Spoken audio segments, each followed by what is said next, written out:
A man sits in a jail cell in Europe, and his fate could have profound implications for crypto. This man is Alexey Pertsev, one of the developers behind the sanctioned Tornado Cash mixing protocol, who's been languishing in a Dutch prison since August last year. By the time his trial ends, he will have spent almost a year behind bars, but his potential sentence could make that time seem insignificant. So let's see how this situation unfolded and look at what it could mean both for Alexey and for crypto itself. In August last year, the Office of Foreign Assets Control, or OFAC, a branch of the United States Treasury Department, announced that it was imposing sanctions on Tornado Cash. OFAC justified this action because Tornado Cash was being used by North Korean hackers to launder stolen cryptocurrency, which was then being used to fund North Korea's nuclear weapons program. And if you want to learn more about North Korea's incredibly sophisticated hacking operation, then check out our two-part series on it, linked to down below. Now, Tornado Cash, for those unfamiliar, is a cryptocurrency mixer. Users can send ETH or any ERC20 assets to it and receive the same amount back, minus a small fee. The crypto they receive back is obviously not the crypto they put in, it having been mixed together with funds put in by other users. Imagine dropping a dollar bill into a washing machine full of other dollar bills, letting it whiz round a few times, then pulling another dollar bill out. The ownership link is broken, which is obviously why Tornado Cash is popular with those who wish to obscure the source of their funds, be those people criminals or merely those wishing to maintain a degree of financial privacy. It's also important to note that Tornado Cash is non-custodial. At no point does it hold, control, or have access to any of the funds that are sent to it. Alexey Pertsev, meanwhile, is one of the 3 people known to be involved with Tornado Cash, along with Roman Semenov and Roman Storm, neither of whom are themselves facing charges at this point in time. It's believed that Semenov and Storm are the founders of Tornado Cash, while Pertsev has merely contributed to its development. Semenov and Storm are also the founders of cybersecurity firm Peppersec, incorporated in Moscow in 2018, for which Pertsev served as CEO before being carted off to jail.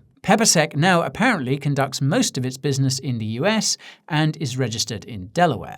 Pertsev himself, meanwhile, is a 29-year-old Russian who had, according to his wife, quote, moved to the Netherlands in the hope of a quiet, stable and free life which is unimaginable in military Russia.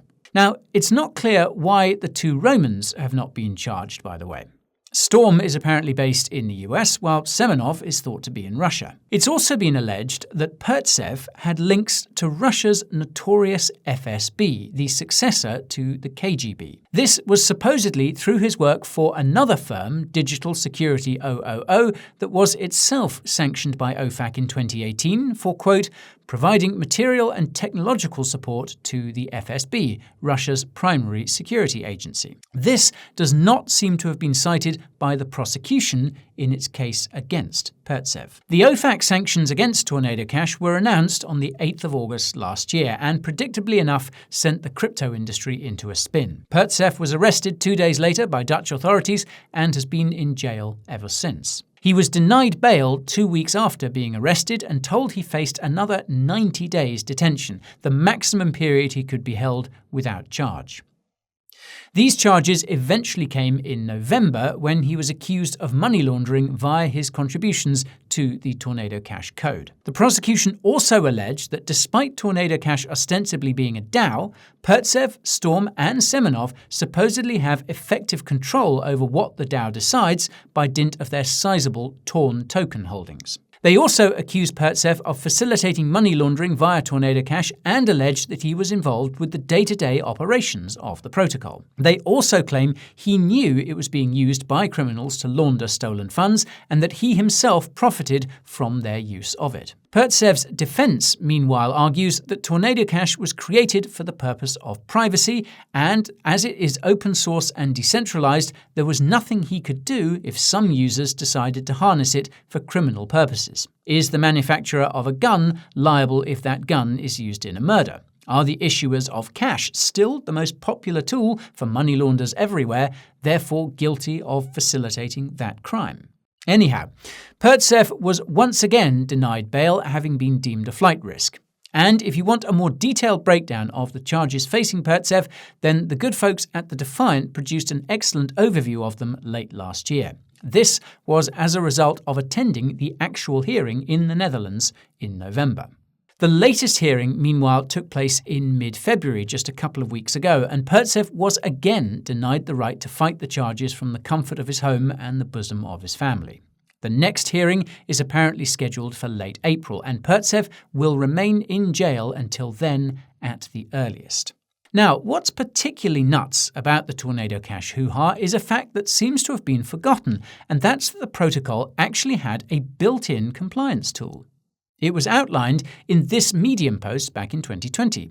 Quote, "We decided to be ahead of the game and over the past few weeks implemented certain compliance-related tools, including Tornado.cash compliance tool. If it ever becomes necessary to show the origin of your assets, you can provide cryptographically verified proof of transactional history using the Tornado.cash note. Users who needed to provide proof of funds could use the compliance tool to generate a PDF report, which could then be forwarded to whichever scary entity needed to see it. Quote, "Just like Uniswap, we believe it's prudent to block IP addresses associated with US-sanctioned countries on Tornado.cash domain. While we do not agree with the notion of censoring transactions, we would like to stay respectful of the US laws." Now, this doesn't really tally with the notion that Tornado Cash was set up to enable the likes of North Korean hackers to launder funds. In much the same way as US dollar bills weren't printed with the aim of sitting in warehouses belonging to Mexican drug cartels, for instance. As you can imagine, the eventual judgment in this case, whenever it eventually comes, could have some severe consequences for crypto if the judges rule against Pertsev. Not to mention the consequences for the man himself, of course. That said, the impacts of OFAC's decision to sanction Tornado Cash have already been pronounced. In the aftermath of the sanctions, all hell broke loose. Those who interacted with Tornado Cash in any way risked having sanctions violation charges brought against them, and, trust me, that means having an unpleasantly heavy book thrown very hard in your direction. Fines run into the millions, and the jail time into the decades.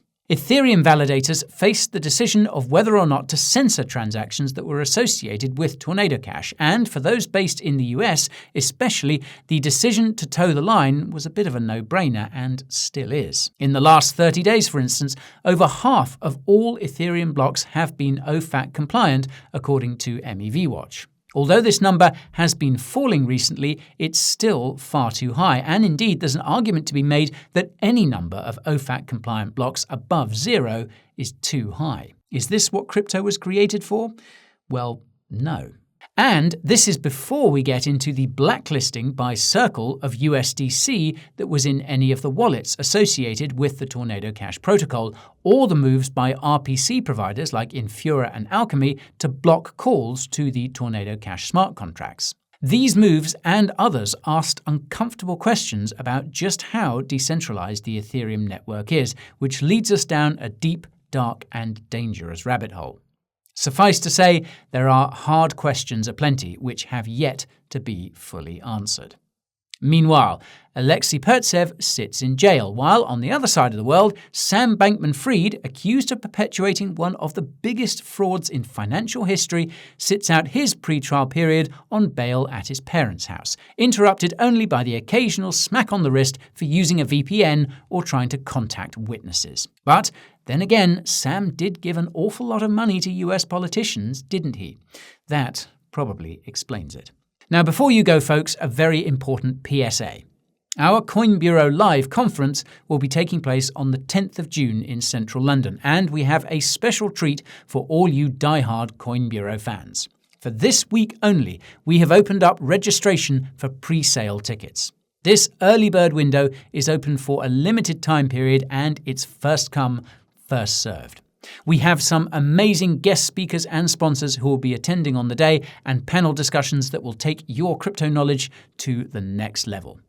If you want to hear more about the guests and the agenda, then do make sure to check out our Coin Bureau Live Twitter and Instagram, where we will be sharing regular updates. So, what are you waiting for? Join us at Coin Bureau Live and take your place among the leading voices in the crypto community.